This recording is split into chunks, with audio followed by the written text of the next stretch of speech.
Hi guys, so today I'm absolutely buzzing about this. Today I'm with Powergas, going through a plant room in a hospital. This type of work's brilliant. Get into it. It's completely different. You got to know about electrics, thermodynamics, system balancing, system design, mechanical design. It's absolutely incredible. Can't wait for this.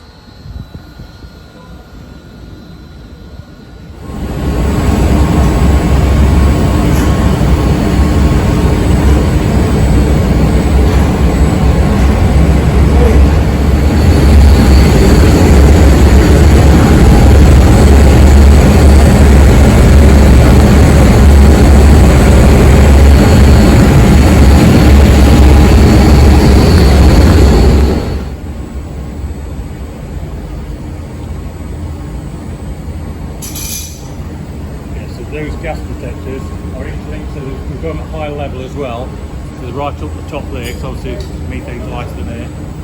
That's the point of it.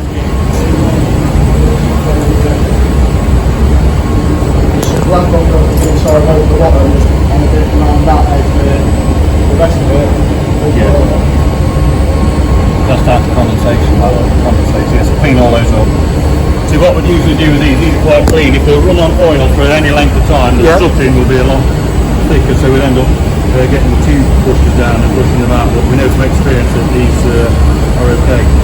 So this is, you look at the amount of tubes, so we've got one pass down the bottom, comes down the first circle, goes down the second circle, and then back up the flue. But that lock nut there, we've undone that one to pull the door open. I know when we got to put it back in, we'll set that nut probably half a turn further, so it'll tighten up a little bit tighter this year. Okay, okay. A major, we do these on a quarter, so this is the main boiler seal. If you look in there at the end of the burner, that's the flame plate. That mixes you, so you've got the swirling motion that gives the gas and air the mixture, so it gives, when you look at them burning from the other end of the boiler, you'll see the swirling pattern.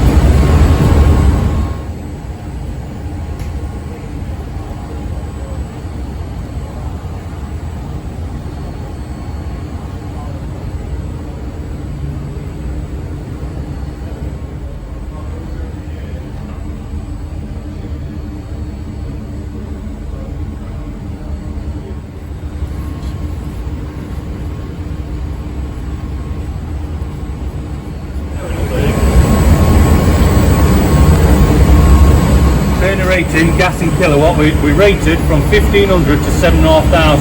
So that's 1.5 megawatts to 7,500 megawatts. These got a turn down ratio, so 7.5. So these are a 5-to-1 turn down ratio. That means at full demand they'll run at 100%, 7,500, but the 5-to-1 means it'll turn down to 20%. So the boiler can run at 1,500 kilowatts. So it's like a heat, because you always need, the boiler needs sizing to the minimum demand. So this is the control panel for the boiler then? So this fuel is like one, so fuel 1, gas, fuel 2, oil. And this is just a description of what's happening. So that's showing the green light there, showing this flame sensing. That's your HT. That's just showing you your gas valve position, what's happening when it's doing its test. So if you look on gas valve, so when this is connected up, the gas comes in there, you've got a gas valve and a gas valve, and all they do is open and close. And they will gas prove that they are working. So initially, gas will come in there, that will open, gas will come into that chamber there, that one will close. That pressure switch there will then determine whether this one is working correctly, because if it's not, that seal's gone, that pressure will drop because the gas will leak into the combustion chamber. So that's how it proves that it's gas soundness tested. So how does it know that it's lit? No, that's separate. This is just gas proving. This just proves that the gas valves are shutting down. So you've got a massive volume of gas, 120 millibar, running on 4-inch pipe. So you need to make sure that these gas valves, when they are in a shutdown situation, gas isn't leaking through to the combustion chamber. So obviously you've got risk of explosion. So it's called gas proving. 2 gas valves, gas pressure switch checking incoming, gas pressure switch, checking the chamber in between the two gas valves that this is not leaking. Oh, I'll get you now. Yeah. Yeah, going fast. That there, that modulates the flow of gas. That is just a flap. Okay. It's an actuator that will proportionally open and close. That's your pilot gas. So that's just little solenoid, preset to whatever pressure, come here when that's open, lets it go into there for a pilot light. Brilliant. The pilot light on that is probably 40 kilowatts. So oil pressure comes in there, fixed speed on that. Yeah. So that will just rotate, and all this does to adjust the oil, the same again, it's a proportional valve. That there will get a signal on the CAN bus to say, right, I need to open up proportionally to whatever demand we've got, and that will relate to a pressure showing on that gauge. Yeah. And then for flame detection, you've got ionisation probes, you've got a UV light, Oh. a UV sensor, sorry. Photocell. Photocell, UV sensor, photocell. So that will look for the UV coming off the flame, ultraviolet light. Okay. That'll sense that. If it doesn't sense that, it knows it's not lit and it can go to a lockout. So here you've got two solenoids. What are those two solenoids for? They are, it's duty standby, so it's like they'll just let it in. So we've got oil pressure coming in there through that, and then it's fail safe because you have to have them both open. So that just flows through there, and that there it's restricted there. That is its restriction to give it proportional. You need to have the efficiencies absolutely spot on. Yeah. You're going to be, using a lot more gas than what you need to. So that is connected to the control panel, and that will alter the ratios of the gas to air. To get it, we are looking no less than probably 2.2% oxygen. Anything less than that, you start getting incomplete combustion, sooting. So we try not to risk it any lower than that. So ideally, they're always between about 2.5 and 3 on the gas. What's that? So this is just protecting the water levels. So up here, obviously, we need to make sure we've got water in the boiler at the right pressure, because obviously if we haven't, we've got potential to the boiler to destroy itself. So we've got low water levels, low water level sensor in there, and low pressure. Low pressure sensors up there. So we can test when the power's on, we can test that, and those lights should illuminate.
These will pump in and out of the vessels, and then these will pump in and out of the system to match the pressure, so boilers keep running, pumps keep running.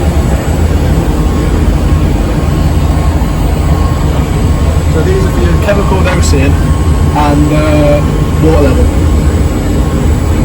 ready to be brought into the system.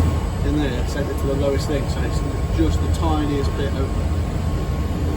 We have these all around the hospital for heating as well.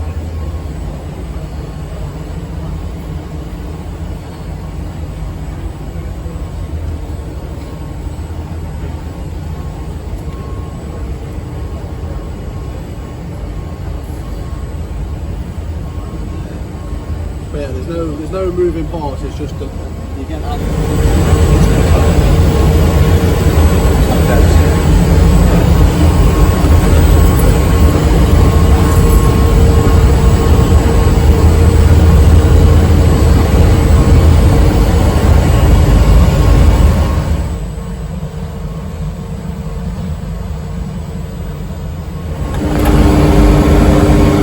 That's pumped up into the system right now. Current pressure, current water level in the vessel, solenoid valves there and there, dumping out of the system. Now when it's topping up the tanks,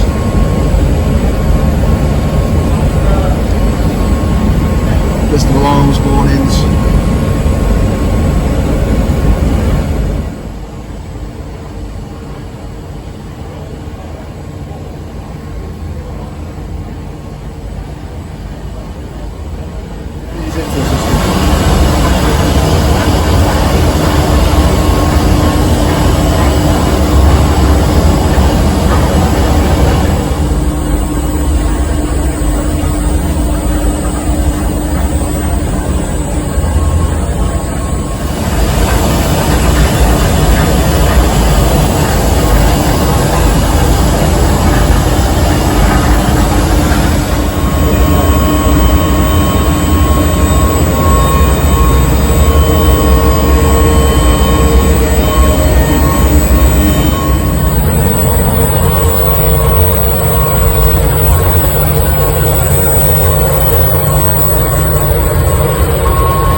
Flange off here, and there'll be a big mesh straightener inside, catches all the crap from the system. We pull that out, either replace it or give it a wire brush to clean it up. Usually they're not too bad, but yeah, it's just a feature of the system. Make sure the pumps.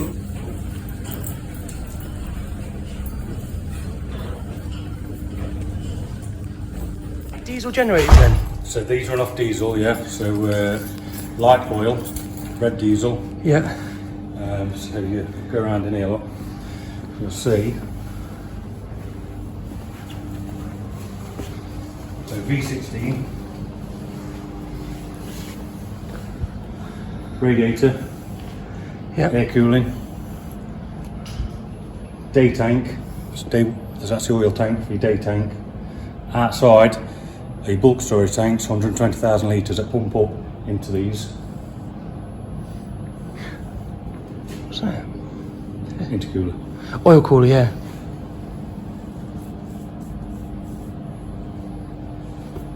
Yep, so if you look at all these fire wires, the drop valves, mercury switches monitoring drop valves.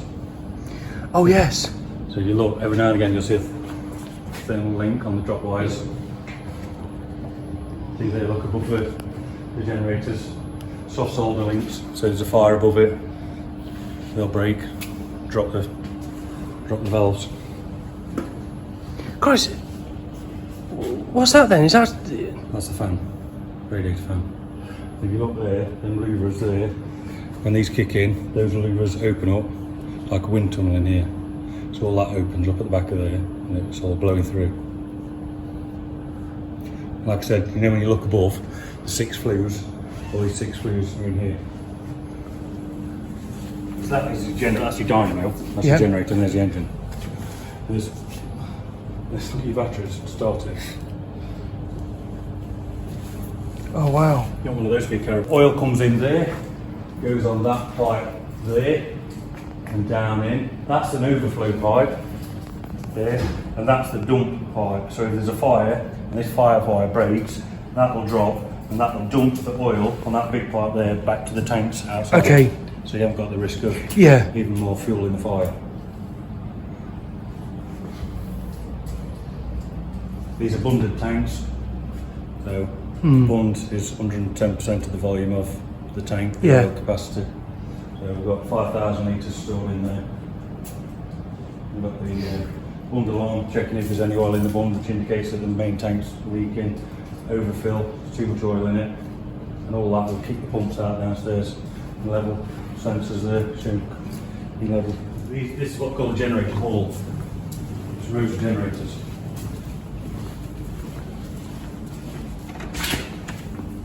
You've got HV and LV, low voltage, high voltage. How often do these function then? I think it's a 2-weekly test. Yeah, 2 weeks.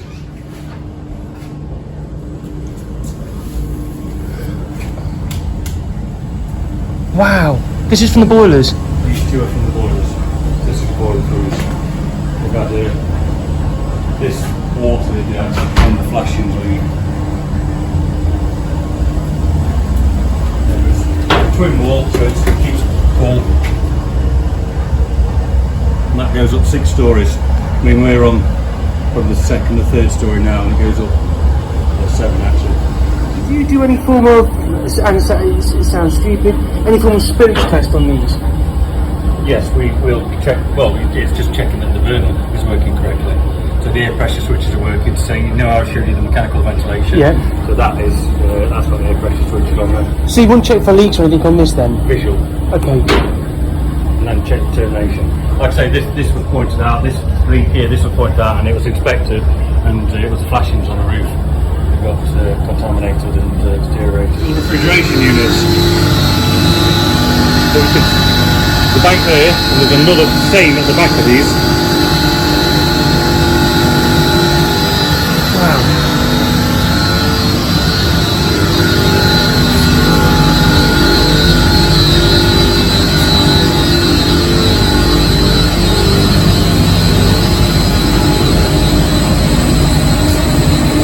Right, if you look at these pumps here, Yep. these are the new type of pumps with no bearings in them.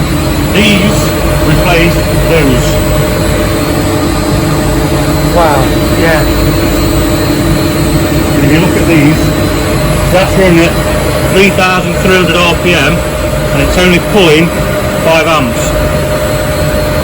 So it's doing 250 kPa at 5 litres a second. And when you look at the data bags of these, they're a comparison. Yeah. And they'll be 18 kilowatts over. What you class an unvented cylinder on. Oh, so these are invented cylinders? Similar thing, yeah. So has that got hot water inside? Yeah, so there's your coil on that, off the heating, and the outside side of that is your potable water. And there's the expansion vessel. With the diaphragm in? Yes, that's my name bladder in there. Okay, right, next thing. Stratification anode, where's that magnesium rod? Is there one of those in No, here? you don't use anodes in these. So destratification pump, that's that. Yeah. So that keeps your circulation in there in case no water movement, so you don't get the destratification of Yep. temperature. Up there, you can see them all. Look through pressure relief valves or your discharge valves. And so that's pressure relief valves, and up there, if they were happen to ever fail, that's a burst disc, that one. See that one there with the green plank on the top of it? That's the burst disc. Showing you? Yeah. These are the bigger version of these, so the control is separate to the pump on these, because these are a bit bigger, the pumps are a bit bigger, but it's the same scenario where we can get a lot better. Is there anything on this to stop it against scale or attacking the tank? No. Like a magnesium rod, nothing? Okay. There Yeah. is classed as a dead leg. So it's very difficult to get around that. The only way you could do it is you have a flow-through vessel. Yeah. Flow-through vessels, they don't make them that size. And I think that will be the next step in manufacturing and technology. This potable water, secondary return pump. Okay. So if you look again, same source controller. At the minute, that's drawing 5 amps, and that's circulating the water for 2 towers. It's only drawing 5 amps, and that will keep, so secondary return, potable water, so it keeps constant water temperature and possible hot water all the time. Bronze and Yeah. Stainless steel. stainless steel. Wow. So what you'd expect there, check valves, That's a check valve. Data for these new products now, everything's web enabled. So you can log in on the all phone. information. Curve, the status, all the parameters, are all set. The web interface. That's amazing. Yeah. So this is what I do. I set all these set points and stuff. I mean, you can have like a quadratic pressure, so quadratic pressure and flow at the same time, all working together to achieve an optimum. Like I say, parallel, so multiple pumps working together, we can have them, and digital inputs, everything. That's the old fashioned type. We've got the new one over there that's all crated up ready to install. So if you look at these, same scenario again with store paint. So all it does, water in and out of that. The newer ones I've got to mention, they have what they call deaeration on them. So even if the water in the tanks isn't being used to top up and reduce the pressure in the system, every now and again it will let water go into the tanks at the top. There's a dip tube at the top, there's two, instead of one inlet and outlet, there's two. And the dip tube will let the water out at the top, and any micro bubbles in will permeate to the top. Yeah. And then when it wants water topping into the system, it can draw it from the bottom, where there isn't any micro bubbles. So it deaerates the system. Because oxygen molecules, more any micro bubbles in the system, is what causes the iron oxide to form. So if you look here, this is old technology, all little pressure switches.